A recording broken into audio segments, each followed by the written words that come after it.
আমার কোনো ভাই নাই, আমরা দুই বোন। আমার বড় বোন ডক্টর, আমি এলএলবি পড়তেছি, আমি থার্ড ইয়ারে, আমার ফাইনাল ইয়ার চলে। আমি ইউনিভার্সিটি অফ লন্ডনের আন্ডারে পড়তেছি। আমি নিজেই আসছি, তারা আমাকে খুব সহযোগিতা করছে। তারা আমাকে খুব আন্তরিকতার সাথে দেখছে বলে আমি খুব তাড়াতাড়ি খুব ইনফরমেশন পেয়ে গেছি। আমি আপনাদের কাছে সহযোগিতা কামনা করছি যে আপনারা আমার বাবার হত্যার বিচার চাই। আমি আপনারা এই বিষয়ে আমার সহযোগিতা করবেন, আপনারা নিউজ করবেন, আপনারা জানাবেন, আপনারা সারা বাংলাদেশ সহ সারা ওয়ার্ল্ডের সব জায়গায় আপনারা আলোড়ন সৃষ্টি করে দেন যেন আমার বাবার হত্যার আমি বিচার পাই। কারা করেছে, কেন করেছে, এর সুষ্ঠু তদন্ত চাই এবং আমি এর শেষ পর্যন্ত দেখতে চাই যে তারা কেন করেছে, কি জন্য করেছে।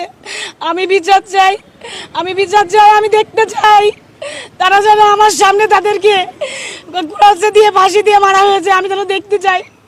আজকে আমি এতিম হয়ে গেছি, আজকে আমার পড়াশোনা শেষ হয়নি, আজকে আমি মাঝপথে। আপনারা সবাই জানেন আপনাদের পরিবারে সবারই সন্তান আছে, যার বাপ থাকে না, তার কেউ থাকে না, তারা এতিম হয়ে যায়।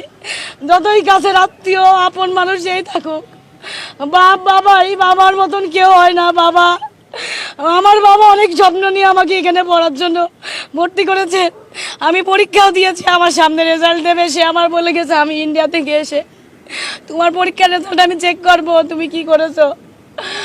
আমার কোনো কথাই সে রাখতে পারে, সে চলে গেছে। আপনারা শুধু আমার অনুরোধ, আমার বাবার এইটার বিচার করবেন।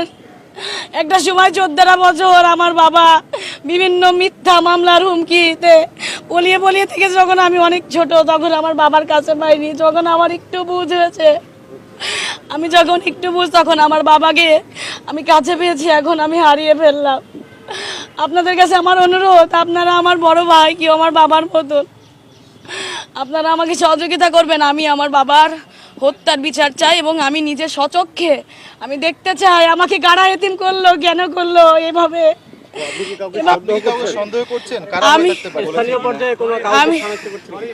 আমি চিনি না, কিন্তু আমি চিনতে চাই এবং আমি হারুন স্যারকে আমি বলে এসেছি যে আপনি আইডেন্টিফাই করেন কেন এরকম হলো, কারণ আমি ল পড়তেছি, আমিও কিছু আইনের নিয়ম জানি।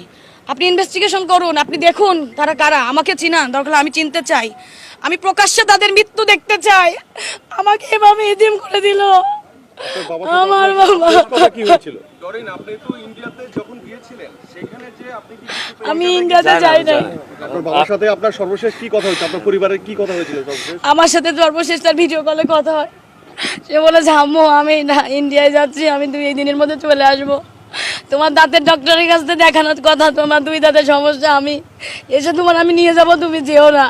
তোমার ডক্টর ফোন করলে তুমি বলবা আব্বু ইন্ডিয়ায় গেছে, আব্বু এসে তোমাকে নিয়ে যাবে, তুমি থাকো, আমি আসছি, এই কথা বলে গেছে আমার সাথে। তারপরে আমার সাথে আপনি কাউকে সন্দেহ করছেন? আমি কাউকে সন্দেহ করছি না, কিন্তু কারা এগুলো আমি দেখতে চাই, তারপরে আমি আমার সন্দেহের কথা প্রকাশ করব।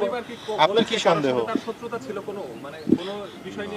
না, আমি এরকম কোনো কিছু পাচ্ছি না, এরকম কোনো কিছু আমি এখনো পাইনি। কিন্তু যাদের আসামি ধরা হচ্ছে বা ধরা হয়েছে, তাদেরকে এখনো ধরার পরিকল্পনা চলছে, তাদেরকে আমি ধরতে বলেছি এবং আমি সহযোগিতা চাচ্ছি, তাদের ধরুক, তাহলে অবশ্যই কোনো না কোনো কিছু